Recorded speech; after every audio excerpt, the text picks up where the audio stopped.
Hello YouTube, Dogfoot9 here, and welcome to another episode of the Arsenal Career Mode. And today, well, we've got a couple of tough games. Obviously starting off with Real Madrid, and it's kind of hanging in the balance because we're against Real Madrid at the Bernabeu, and I was expecting them to score probably more than once, so I was having to put out quite a strong team against them, and we just had a game about 2 days earlier, so my bench was going to be quite weak as well, so I had to try and make the most of what I was working with, but hopefully my team would actually pull through. We've got two quite solid defenders, so I decided to put on. We've got Monreal on there, Aspilicueta, so I was thinking quite tactically about what players I'd be playing. And I decided to play Dede and Sacco together just for that bit of extra pace, because Sacco, obviously, he's just a bit faster than Marlon, and Dede, well, he's one of the fastest centre-backs in the game, so I decided to use those two, because I feel like those two are as good as Marlon, defensive-wise, they're just a bit quicker. I mean, I know that Marlon's 85 rated overall, and that's probably because he's got a bit better aggressive going forwards, that's it seems, but I don't really need aggression as much in this game in my centre-backs. I need my centre-backs to stay back and kind of defend my goal. But here early on, we actually get our own chance, luckily, because we were actually putting our own pressure on against Real Madrid here. We'll pass it back out to Ozil, and Ozil sends one of his own rockets in, but unfortunately the keeper, probably because he used to play for Real Madrid, gets a parry to it and blocks it away.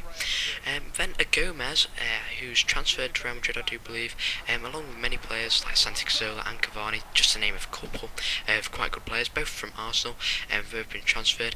And there you can see Courtois, he just gets a save there. It was quite a good header, it just wasn't fast enough, and Courtois managed to get a hand to it and just keep it to his grasp.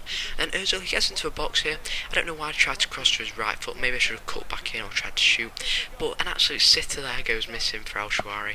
It was straight for him. He could have just nodded it straight down, or even taken a touch would have probably even got it, but still he misses pretty much an open goal. He had to just beat the keeper, and he could have easily done it from a header, because we all know how overpowered headers are in FIFA 13. But anyway, here we nearly concede a goal, and we get a bit lucky there. It just slides underneath us, Courtois there, the keeper just slides underneath him, and luckily I think it would have been alright if he hadn't been able to get to it, because there was a defender running in. And then some lovely over the top through ball to Aguero. Well, two brilliant over the top through balls, but unfortunately the keeper does run out. He was quite quick there, Casillas, and he does get a block in, but then a quick counter attack with Cristiano Ronaldo, and I was kind of panicking here a bit because it was getting a bit late on, and I knew if they did score here, then it would be very hard to get back into it, because if they scored here, I think they'd go through because they've got that away goal. But luckily we managed to clear it out, and that is how the game finishes. Nothing really much happened there. After that, we just kind of kept it in the centre, and we win the game there. 2-1 on aggregate, which is really good, and it's good enough to get through into the next round of the Champions Cup, which is good because it's one of the board's expectations. So this year I'm trying to win everything, and we're still in, I think, everything. We've won the Capital One Cup. I'm still in the FA Cup, even though I've got quite a few tough opponents. I'm still in the Champions Cup luckily now, and obviously I'm still in the Barclays Premier League, and that's good as well, obviously, because if I'm not in the Barclays Premier League, I won't be able to do hardly any of the things which I'm doing at the moment, because my transfer budget would probably have been cut, and I probably would have been sacked by now if I'd have got Arsenal relegated. But anyway, I think it's still quite a bit weird how I still managed to get Ozil into my squad ages before he went to Arsenal, which is it's kind of cool because it's kind of realistic, because I've updated, it's a bit like I've updated transfers, but I actually did it in my second season, I think it was, just in the winter transfer season, not in the summer transfer season, or it might have been in the summer, I can't exactly remember, but it's quite cool that I've managed actually to do that, and Arsenal have done it in real life. So maybe I should try buying Messi, and if Arsenal buy Messi in real life and I buy him in FIFA, it might work like that, but I don't know. But anyway, Lewandowski, another one of our signings, gets through on goal, pretty easy tap in there, gets the goal, and then a poor clearance, no real target from it because it was really clearance, and the keeper, he decides to come out a bit too early, and Luis Muriel puts it past him as he had the near post all to himself. And then here Lewandowski passes it through to Muriel.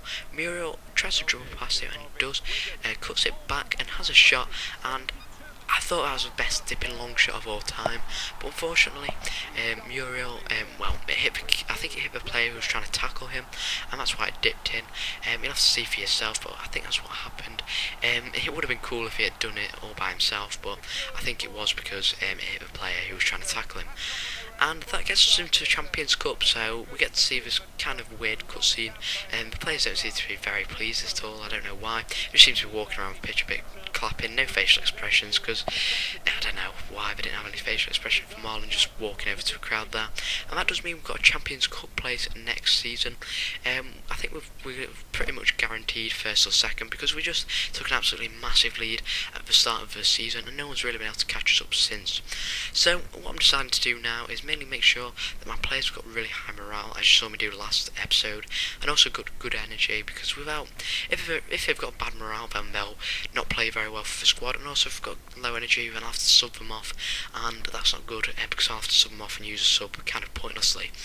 So, just getting ready for my last game of the episode here, and I had saved quite a couple of good players for me for this game. It was against Sunderland, and Sunderland, they've got quite a strong team.